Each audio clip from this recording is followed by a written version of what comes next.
Bonsoir. Donc là, il est 18h30. La séance est ouverte. Donc je propose de nommer Thierry Coll comme secrétaire de séance. Pas d'objection. Donc, on donnait pouvoir. Donc, Michel Perrier à Gilbert Badette. Arnaud Bourdin à Guy Ponce. Christine Cassagne à Annabelle Olasque. Et Corentin Darmenté à Daniel Pujos. Donc, le quorum étant atteint, on peut délibérer. Donc, sur l'adoption du procès-verbal de la dernière séance, est-ce qu'il y a des observations à formuler? Non. Donc, je vous propose de passer au vote qui est pour son adoption. Vote à l'unanimité, merci. Donc, on va aborder les décisions prises entre le 26 septembre et le 18 octobre.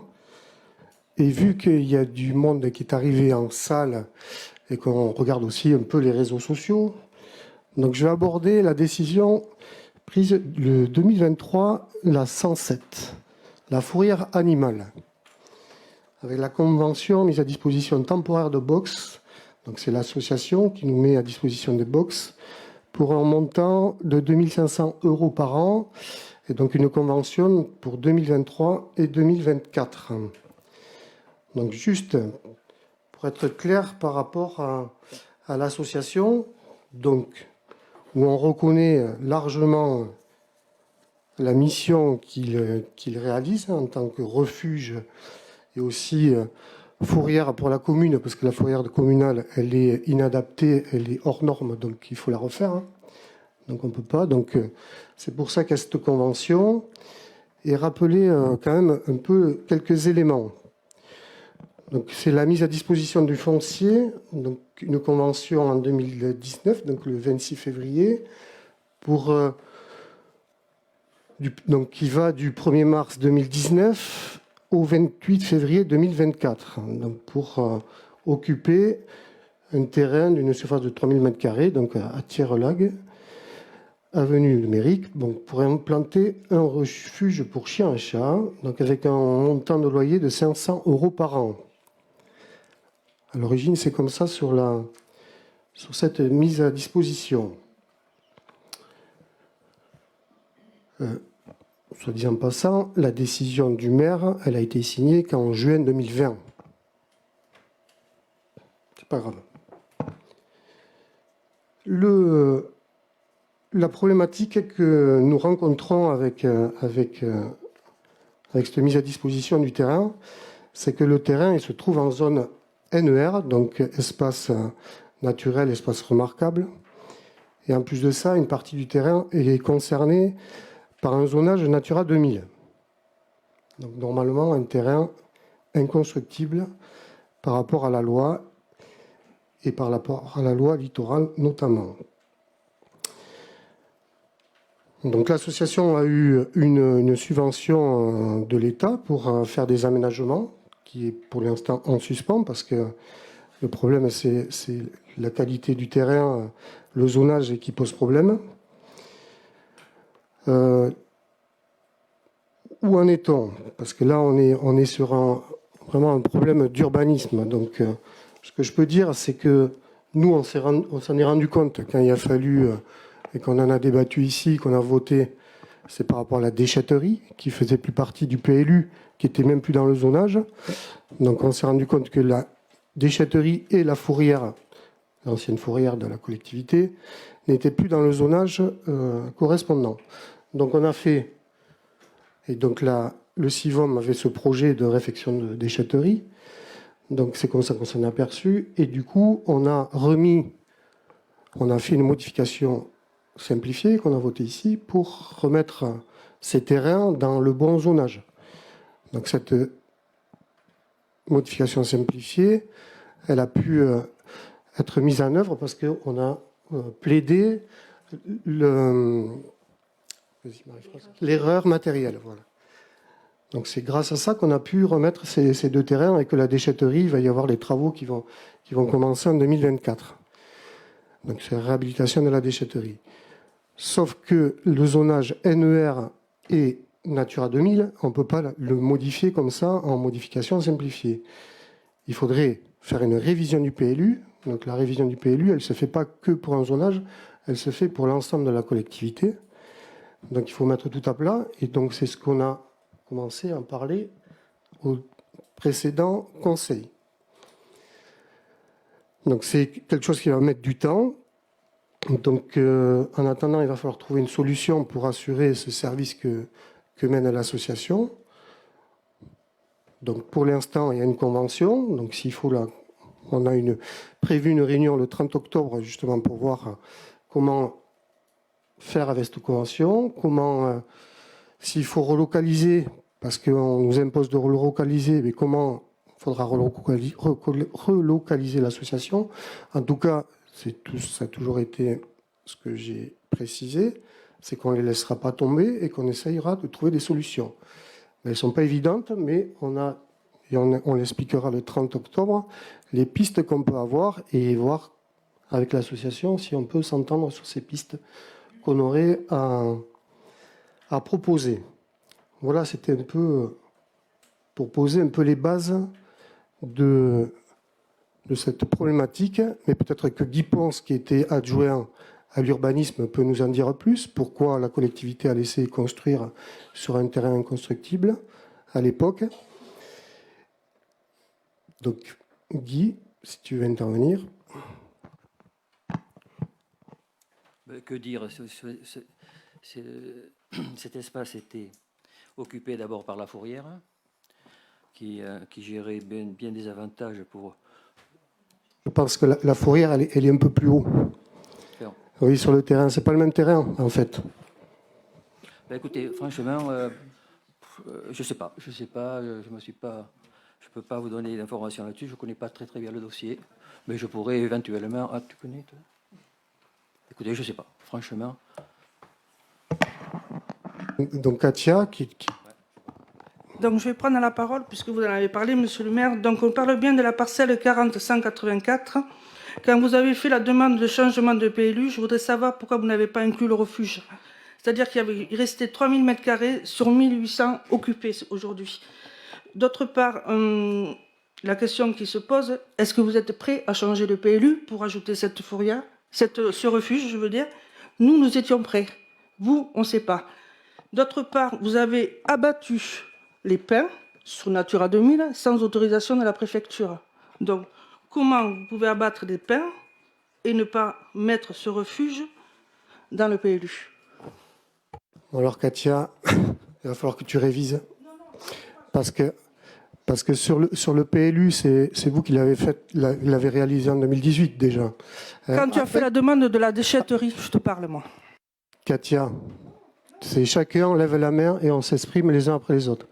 Donc le PLU, il a été approuvé en 2018. Je pense que c'était vous qui étiez en charge du PLU. Vous avez oublié toutes ces zones. Et la zone déchetterie et fourrière qui existait, elles ont été oubliées. Mais la zone qu'il y a actuellement, là où il y a le chenil, elle était toujours en zone non constructible et en zone Natura 2000. Celle-là, elle n'a pas fait l'objet de modifications. C'est pour ça qu'on a pu plaider l'erreur matérielle pour remettre les deux zones qui existaient. Mais on ne pouvait pas mettre des zones qui n'existaient pas. Donc, dans une révision simplifiée, dans une modification simplifiée, on ne pouvait pas prendre l'ensemble. Donc ça a été vu aussi avec la préfecture. Hein. Tu peux rigoler, mais c'est comme ça. Les erreurs, c'est toi qui les as faites ou enfin ton équipe. On assume, parce que c'est la collectivité. Et quand je vois que l'adjoint à l'urbanisme ne peut pas répondre, c'est quand même qu'il y a un problème. Hein, l'ancien adjoint à l'urbanisme. Donc, on va faire, nous, le nécessaire. On a dit que s'il fallait remettre une zone là, ça allait mettre du temps. C'était une révision du PLU. Donc ça n'a rien à voir avec une modification, c'est une révision, et quand on fait une révision, on met tout à plat. Donc ça veut dire qu'il faut réviser pour toute la collectivité, toute la commune. Une révision du PLU, de mémoire, c'est à peu près 80 000 € une étude. Hein. C'est ça un peu, Guy? Voilà. Donc, es-tu prêt à faire la révision du PLU pour que le refuge rentre dans cette parcelle? Alors, dans la révision du PLU, c'est ce que j'ai dit avant, on va voir si on peut modifier ces choses-là. Mais je ne suis pas encore au résultat du PLU. Le PLU, ça va mettre au moins 2 ans avant d'avoir un PLU. Je suis d'accord, mais est-ce que tu vas faire la demande pour que le refuge rentre dans cette modification? Cette révision, parce que les mots ont un sens. Les mots ont un sens. Révision, si tu préfères. Est-ce que tu es prêt à faire rentrer le refuge dans cette révision du PLU? Je pense que tu as un problème de compréhension à un moment donné. Oui, on va regarder toutes les solutions pour faire rentrer le refuge dans ce PLU. Mais là où je ne maîtrise pas les choses, c'est qu'actuellement, si on me demande de démolir le refuge parce qu'il y a un vice de procédure, il y a une autorisation de construire qui n'a pas été donnée d'ailleurs, parce qu'il n'y a pas de permis. Il n'y a pas de permis, hein, on est d'accord. Il n'y a pas de permis et c'est un terrain qui a été alimenté en eau d'ailleurs. On ne comprend pas pourquoi. Alimenté en eau avec un compteur. Bon, ça c'est l'inconnu. Bon, voilà, tu vois. Donc il est alimenté en eau et en électricité parce que c'est la commune qui paye. Donc voilà. Donc c'est clair et comme je l'ai dit au départ, c'est un service important ce refuge et après bon il y a l'aspect fourrière mais le refuge est très très important, on en est conscient donc on veut trouver une solution. Si ça passe par une révision du PLU, ça passera par une révision du PLU mais une révision du PLU ça met du temps. Et ce n'est pas que pour le refuge, c'est pour l'ensemble, parce qu'on a des projets sur la collectivité. Après, comment ça sera regardé par les différents intervenants, les différents tiers qui peuvent intervenir sur un PLU, je n'ai pas le résultat. Et on sait que, Guy, tu l'as vu, tu l'as vécu, des fois, ce n'est pas facile. Voilà. J'ai une question d'ordre plus technique, en tout cas organisationnel. Si on attend la révision du PLU pour donner l'autorisation ou non de conserver le refuge, sachant que la préfecture a autorisé une subvention de plus de 30 000 € pour réaliser des travaux pour permettre au refuge de ne plus déranger les riverains, ce qui est aussi un problème à la base. Qu'est-ce qu'ils font? Est-ce que... je veux dire, est-ce qu'il y a possibilité est-ce que la mairie va pouvoir donner une dérogation jusqu'à que la révision du PLU ait lieu? Est-ce qu'il y a possibilité de se rapprocher des services de l'État pour leur demander de pouvoir avoir cette dérogation et avoir une certification d'acceptation, ou en tout cas un justificatif d'acceptation à la fin, à la révision du PLU, essayer de négocier ça entre guillemets pour pouvoir permettre de faire les travaux avant 3 ans, puisque a priori... c'est compliqué, il y a des tensions aussi avec les riverains, etc. Et l'idée, c'est que ça se passe le mieux possible pour tout le monde. Mais on a la recherche que ça se passe le mieux possible pour tout le monde, ça c'est clair. Donc moi, ce que je peux conseiller, c'est que pour l'instant, il faut négocier avec la préfecture de surseoir et de reporter la subvention, parce qu'il ne faudrait pas faire un aménagement qui soit démoli. Enfin, on envisage le pire, hein. C'est pas ce que je veux, hein. Mais on pourrait envisager le pire, ça veut dire qu'il faudrait démolir un investissement de 30 000 €. Bon, ce que je constate, c'est qu'il y a beaucoup d'erreurs dans le dossier, donc de la commune à l'époque, de la préfecture qui octroie sans vraiment regarder les possibilités d'eux. Donc je comprends que l'association, elle peut être en colère. Donc on va essayer, comme je le dis, de trouver une solution et la meilleure possible pour tout le monde, quoi. Je ne peux pas être plus clair, mais là, on est confronté à un problème d'urbanisme et de règles, et ça ne se règle pas, justement, en modification simplifiée en 2 mois. C'est des choses qui prennent du temps, et on n'est pas sûr du résultat, malheureusement, parce que il y a des enquêtes publiques, et voilà. Et des gens qui sont des fois bien intentionnés, qui font des recours.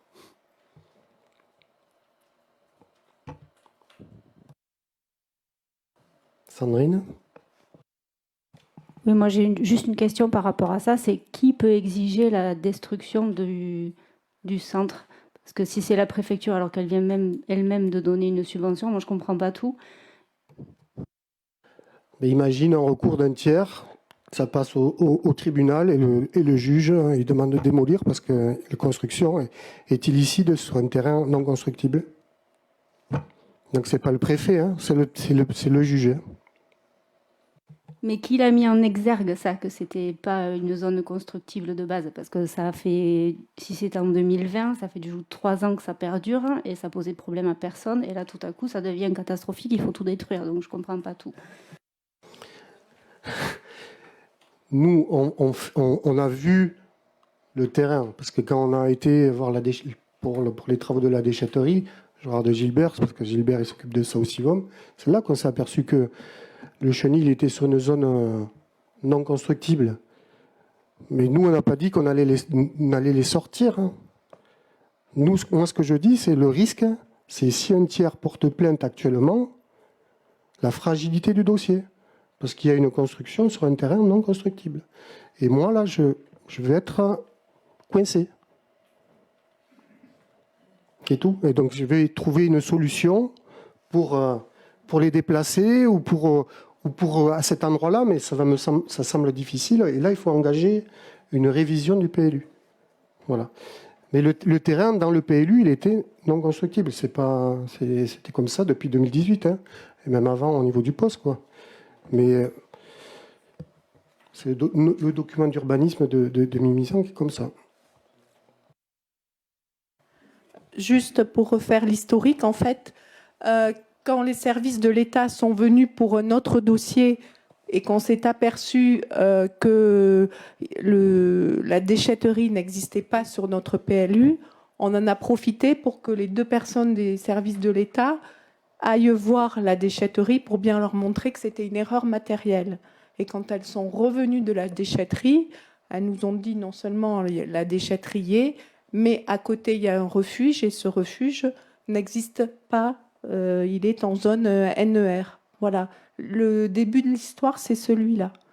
Donc c'est un enchaînement de faits, c'est comme ça, une erreur matérielle sur un CIVOM existant, ça a été possible de le corriger, mais pas le refuge sur une zone NER. C'est pas notre volonté, c'est parfois il faut appliquer les lois et là on est effectivement dans une espèce d'impasse dont il faut sortir.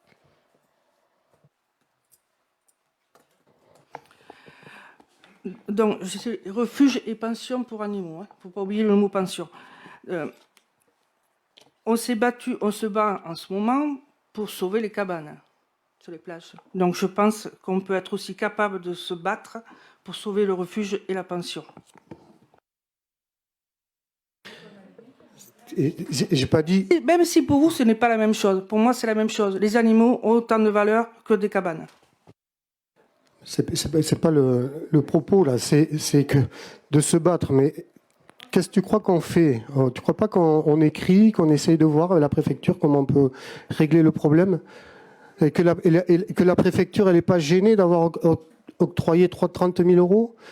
Et que là, je vais recevoir l'association pour essayer de voir et de faire des propositions? Je ne crois pas qu'on essaye de trouver des solutions, non?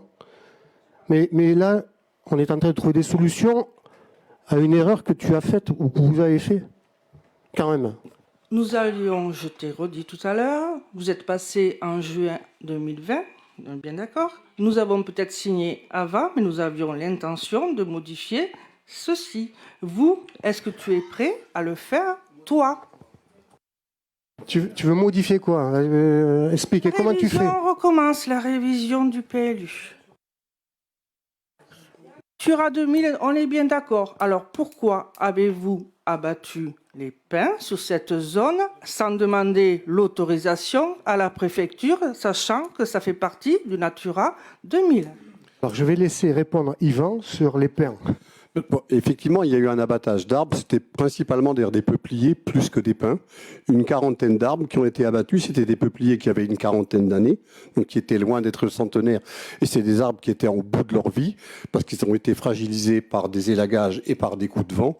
Donc il y avait un enjeu de sécurité. Il n'a pas été possible de faire un abattage de quelques arbres. Le Natura 2000 n'empêche pas qu'il y ait un document de gestion et que les arbres, quand ils sont à maturité, il faut les couper.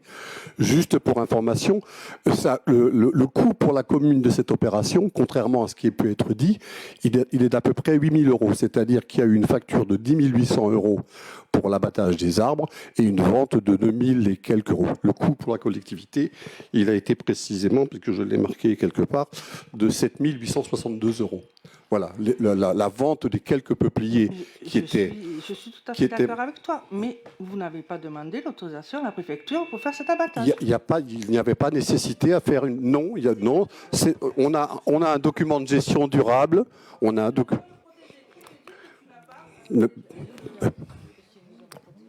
Voilà, l'exploitation forestière, elle est quand même gérée par un service qui connaît quand même son métier. On va tourner en rond. Il faut être en capacité d'écouter, Katia, et de pas. Et je te laisse. Je suis d'accord, c'est nous qu'on a tort. Tu parleras quand je te donnerai l'autorisation. C'est sûr, c'est nous qu'on a. Tu parleras quand je te donnerai l'autorisation, Katia. Essaye de te discipliner là. Je te sens un peu énervé là depuis le début là. Oui. Normal, mais tu connais pas le dossier. Franchement, tu aurais demandé à Guy, il t'aurait expliqué un peu l'impasse dans laquelle on est sur ce terrain-là. Au lieu de dire qu'un PLU, une révision, ça se fait comme ça pour... Non, ça ne se fait pas comme ça. Donc, dans la révision du PLU, si on peut, bien sûr, et si on n'a pas trouvé de solution,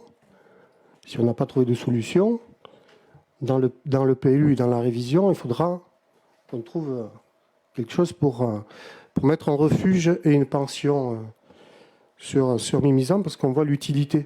Il y en a besoin sur le territoire. C'est clair.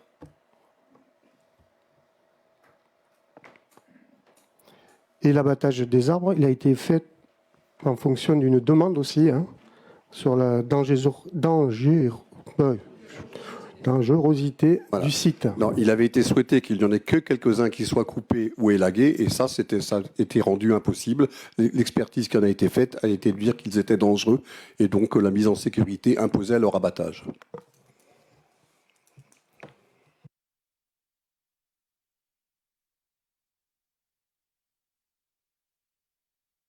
Donc c'est bon pour ce point. Donc est-ce qu'il y a d'autres questions sur les décisions qui ont été prises ?